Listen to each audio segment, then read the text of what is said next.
एक बार की बात है, एक बार एक अध्यापक एक संपन्न परिवार के शिष्य के साथ कहीं जा रहे थे। तो उस शिष्य को कुछ मजाक सूझी, क्योंकि उसको रास्ते में किसी गरीब मजदूर के जूते दिखाई दी। उसने अध्यापक से कहा, गुरुजी, अगर हम इन जूतों को छुपा दें तो कितना मजा आएगा। देखते हैं कि मजदूर पर इसका क्या असर पड़ता है।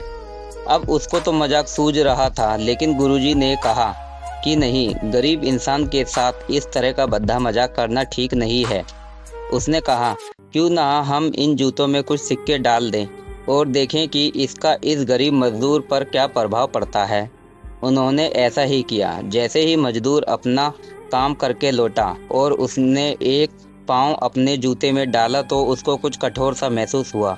उसने अंदर हाथ डाला तो उसको कुछ सिक्के दिखाई दिए। वह थोड़ा आश्चर्य में पड़ गया। आसपास किसी को दिखा तो कोई भी दिखाई नहीं दिया। वापस उसने दूसरा पैर अपने जूते में डाला और वापस उसको उसमें कुछ सिक्के दिखाई दिए। अब दोनों जूतों के सिक्के को उसने अपने हाथों में रखा और प्रभु की तरफ इशारा किया। हे प्रभु, पता नहीं किस भले मानुस ने यह सिक्के मेरे जूतों में छुपाए हैं, लेकिन जिसने भी छुपाए हैं उसको मेरी दुआ है ताकि इन पैसों से मैं अपने बच्चों और पत्नी के लिए कुछ खाना और दवाइयाँ ला सकूँगा। और इतना बोलकर वह चला गया। इस बात को शिष्य और अध्यापक दोनों सुन रहे थे।